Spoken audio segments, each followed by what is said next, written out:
اسلام نے عورت کو بڑی عزت، بڑا مرتبہ اور بڑا مقام عطا فرمایا ہے۔ جتنی عزت عورت کو اسلام نے دی ہے نہ اس سے پہلے کبھی عورت نے سنی تھی اور نہ قیامت تک دوبارہ سنے گی۔ میرے نبی کریم صلی اللہ علیہ وسلم کی تشریف آوری سے پہلے بیٹی کا باپ ہونا لوگ عار کا باعث سمجھتے تھے، گناہ اور جرم سمجھتے تھے۔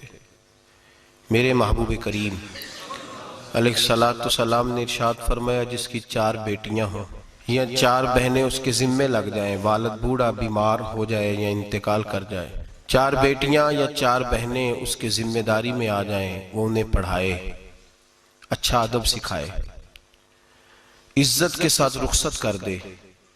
محبوب نے فرمایا جس طرح میری یہ 2 انگلیاں جڑی ہوئی ہیں اس طرح میرے ساتھ جڑ کے جنت میں داخل ہو جائے گا۔ صحابی نے عرض کی حضور اگر بیٹیاں 4 نہ ہوں 3 ہوں، فرمایا اللہ پھر بھی یہی درجہ عطا کرے گا۔ ایک صحابی نے کہا حضور اگر 2 ہوں تو میرے قریب نے فرمایا بھائی اگر 1 بھی ہو تو اللہ پھر بھی یہی شان عطا فرمائے بیٹی کو۔ میرے محبوب نے فرمایا میں حکم دیتا ہوں باپ کو کہ جب گھر میں تحفہ لے کے آئے، بیٹا بھی بیٹھا ہو بیٹی بھی بیٹھی ہو تو پہلے بیٹی کو دے۔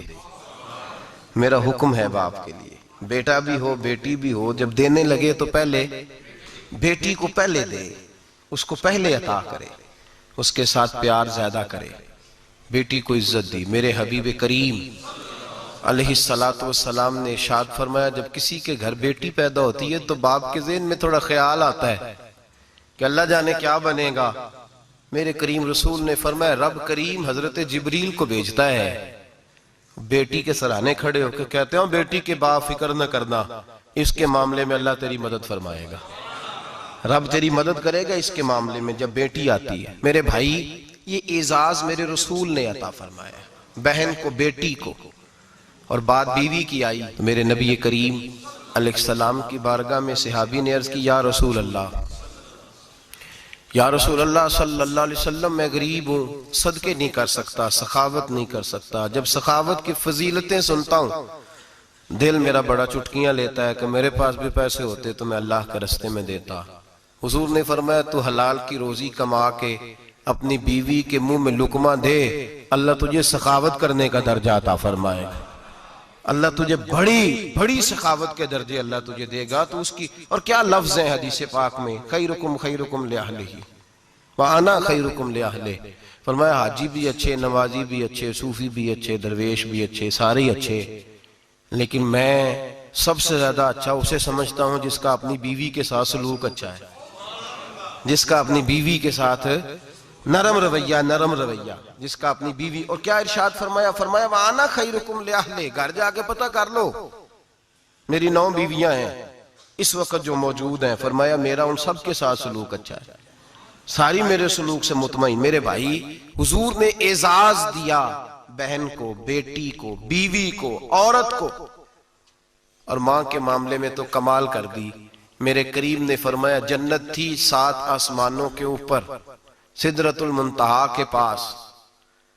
میرے محبوب فرماتے ہیں جب رب نے مجھے اختیار دیا تو میں نے وہ جنت وہاں سے کھینچی اور ماں کے قدموں کے نیچے لا کے رکھ دی، وہاں سے کھینچ کے۔ غوث الزمان قطب الدرام محدث اعظم مفسر اعظم شیخ الکل شیخ طریقت ولی وقت بھی اگر جنت اس نے ڈھونڈنی ہوگی تو اسے اپنی ماں کے قدموں کے نیچے سے ملے گی۔ اتنا بڑا اعزاز بھی کو دے گا، اتنا بڑا اعزاز بھی کو دے گا جو میرے رسول نے عطا فرمایا ہے۔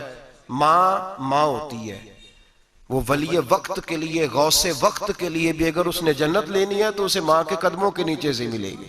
میرے رسول پاک علیہ السلام نے عورت کو اعزاز دیا، فضیلت دی، عظمت عطا فرمائی، اور ایسے نہیں رکھا بیوی کو۔